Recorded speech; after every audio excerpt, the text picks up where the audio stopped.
7 times than the Swiss. D'où la nécessité de l'information. Yes, education. I grabbed a copy of their high school textbook, Love Making is Fun, Volume 1, packed up a few of their school lunches,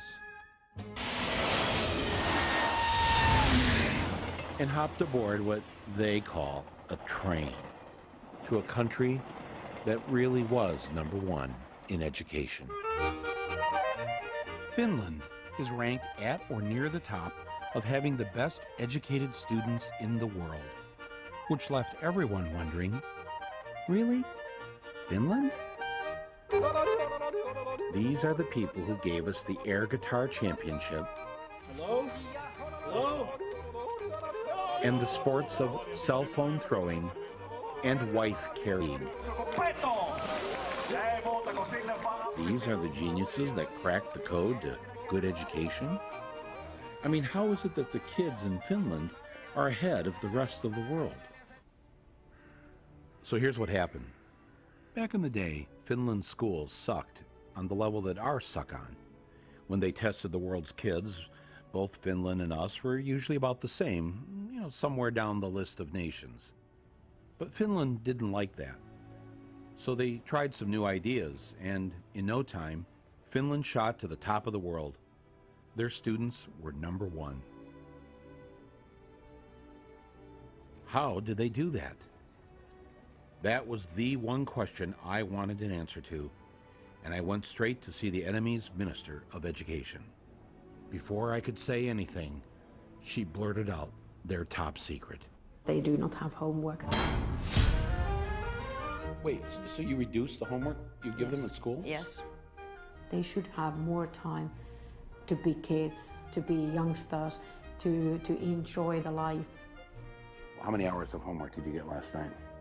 About 10 minutes or something. 10 minutes of homework? Yeah. Maybe 15 minutes or 20 minutes. 20 minutes, but not 20 so much. minutes? Yeah. Well, if I would have done the homework, I think it would be like 10 minutes tops. Usually I don't really do homework that much. The whole term homework is kind of obsolete, I think. In that way that... Your homework is obsolete? Yeah. In that way that these kids, they have a lot other things to do after school. Like what? Like being together, like being with a family, like doing sports, like playing music, like reading. So they have no homework. What if all they want to do is climb a tree? They could climb a tree, yeah. They can climb a tree, then they learn how to climb a tree. But they'll end up, while climbing the tree, probably finding out about different insects, and they can come to school next day, tell me about what they found. Compared to the older kids, how many hours a day do the younger ones go to school?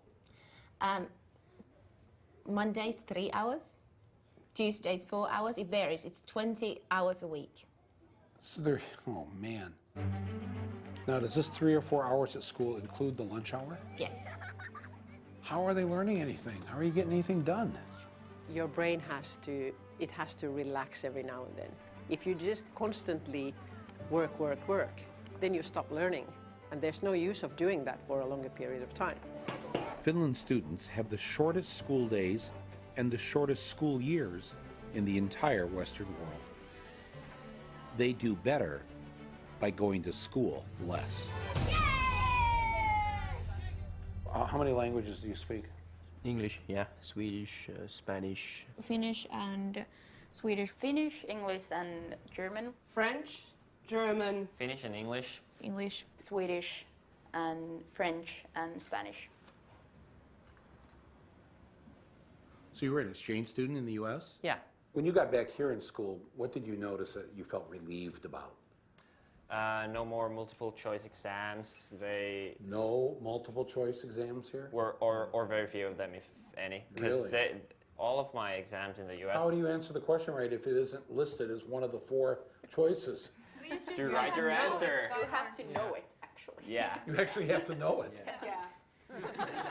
If there was one thing I heard over and over again from the Finns, it was that America should stop teaching to a standardized test. Get rid of those standardized tests. National testing. The standardized tests. Standardized testings. What you are teaching your students is to do well on those tests, and you're not really teaching them anything. No, we are teaching them. We're teaching them how to flunk a test, and then a bunch of schools fail the test, and those schools are turned into charter schools, and then somebody makes a lot of money. But school is about finding your happiness, finding finding a way to learn what makes you happy. They figure now about 1/3 of the school time the students are in school is spent preparing for the standardized test. And so they've eliminated a lot of things that aren't on the test.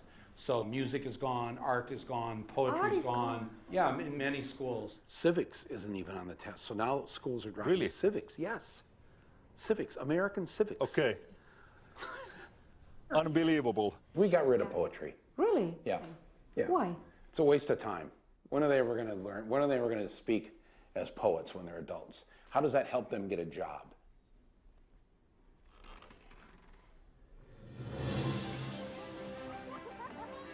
We try to teach them everything that they need so that they could actually use their brain as well as they can, including PE, including arts, including music, anything that can actually make brain work better. The children need to be baking, they should be singing, they should be doing art and going on nature walks and doing all these things because there's this very short time that they're allowed to be children.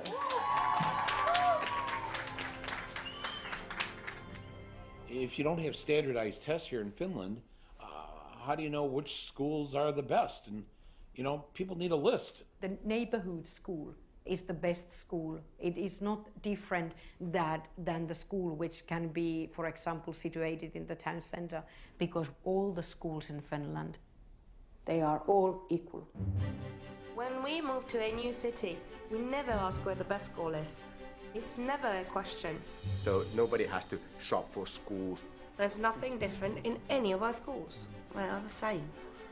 It is illegal in Finland to set up a school and charge tuition. That's why, for the most part, private schools don't exist. And what that means is that the rich parents have to make sure that the public schools are great. And by making the rich kids go to school with everyone else, they grow up with those other kids as friends. And when they become wealthy adults, they have to think twice before they screw them over. In the United States, education is a business. They're corporations making money. Here, it's so student-centered that when we had to redo our playground, they had the architects come in and talk to the kids. Were they listened to? Yes, there are things on our playground that the students really wanted. Being in school here is more independent. We're treated more like adults than in the United States. Yeah. I mean, we don't need a hall pass to go to the bathroom during class. Yeah. We'll see students commuting on the subway, even as young as 7 and 8, going on their own to school. When I started doing teacher training practice back in the US, I was in these certain neighborhoods teaching these kids and telling them, you can be anything you want to be when you grow up. This is kind of a lie. And when I came to Finland, a lot of my teaching is based on what the kids want and what they see for their future. So it doesn't feel so false to say you can really be whatever you want to be when you grow up, because they're making it happen already. They already have such power.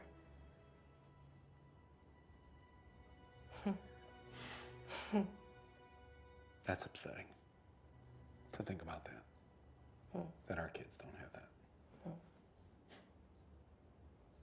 That's really beautiful, though. It's not that we have figured out something that nobody else has done in education. That's wrong.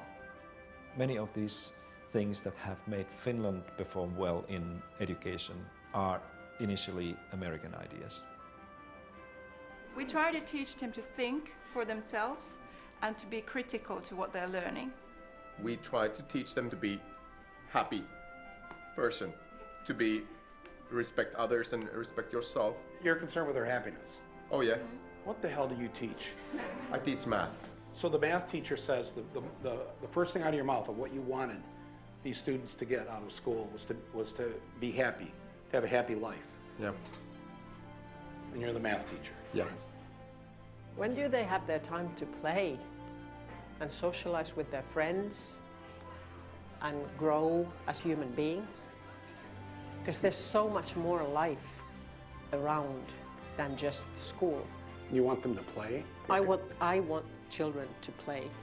And that was the principle. I'm planting the American flag right here in the middle of your school and claiming this great idea for us. Thanks for stealing it. Yeah, that's how we roll. All right. I'm just saying. So after getting a great K through 12 education, where do you go next? Deep in the heart of the eastern slopes of the Alps is the home of Rapunzel and Sleeping Beauty. Slovenia.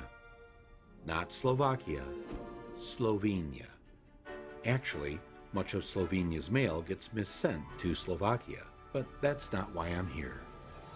Slovenia is a magical fairyland, home to the rarest of mythical creatures. A college student with no debt. How much debt do you have here being a student? None. None. It's free. Slovenia is one of dozens of countries where it is essentially free to go to university. Do you have any debts? No. Do you know what I mean by debt? Not really. No. Debt is when you owe other people a whole lot of money. No, we don't have any. We don't have. No. No. Nothing. Nothing. I did find one student with debt. I actually moved here 4 years ago to finish my education because I couldn't afford to go to CU Boulder anymore. Really? University of Colorado, yeah. Yeah. I still owe the government like $7,000. So what do you pay here now? I don't pay anything. Nothing? No. You're an American? Why'd you decide to come here? I couldn't even afford to finish community college. So then I found out the situation in Slovenia. I'd never heard anything like that before. Did you even know where Slovenia was? No, I had no idea Right. where Slovenia was. Yeah, but seriously, what kind of education are you getting here? It's miles better. Really? Yeah, Really? it's not even comparable. It's like high school here is more difficult than American undergraduate work. How do you say in Slovenian, any American student can come here and go to university for free? Rad bi šel brezplačno izobraževanje. Wait a minute, slow. Rad bi imel brezplačno izobraževanje. What was that again? Do you use the regular alphabet here? A, B, C, D, E, F, G? We have 25 characters. We have 26, right? One less, yeah. Which one did you cut out? W, we don't have that.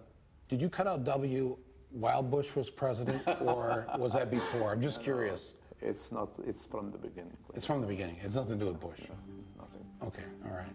Luckily, the University of Ljubljana in Slovenia offers nearly 100 courses of study that are taught in English. Why do they do that? You're a foreigner. I mean, their tax dollars are paying for you. Well, I think the thing is that here education is really seen as something that's really a public good, and the issue is once you start charging foreign students for education, you automatically open up the idea that you can charge everyone, and as soon as anyone starts paying tuition, the entire idea of free university for everyone is under threat. That changes the nature of school being a public good. A while back, the government of Slovenia decided it was time to start charging students tuition. That sent a shockwave through the country, and the students responded.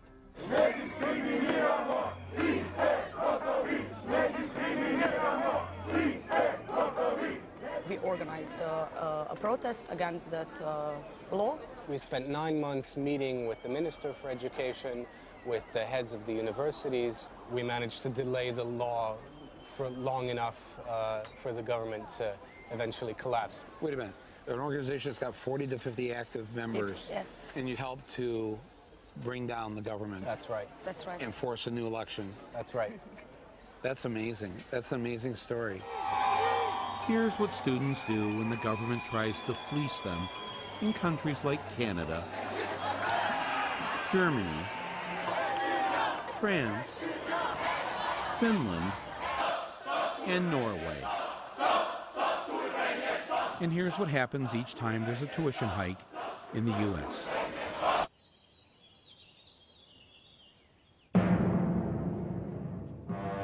I would like to give you a small present to memorize your visit thank to you. university. Here it's a very strong tradition of lace making. Of lace making? Lace making, but this is a metal lace. No man has ever given me a gift of lace before, so I thank you for this. The idea of making college free and not sending 22-year-olds into a debtor's prison was something I could definitely take back to the United States. I asked for a meeting with the president of Slovenia, and strangely enough, they gave me one. How are you today? Welcome. Thank you. Oh, it's such a pleasure. No, it's an honor to meet you. Thank you.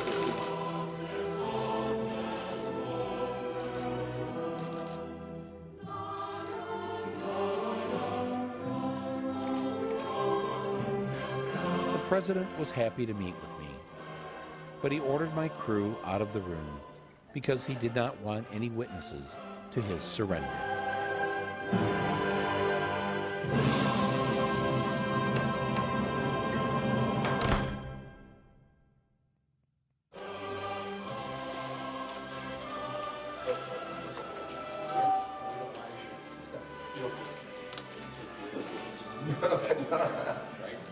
We'll change it later. Yes. After that. Thank you so much. It's been such a privilege. It's very good.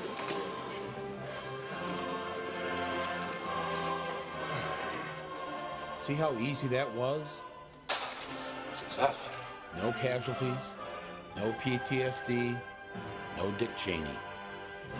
Just me walking away with something better than oil. I have just met with the president of Slovakia, and he has surrendered to the United States. I have invaded your country, essentially, to take this incredible idea that all college should be free for everyone. Thank you.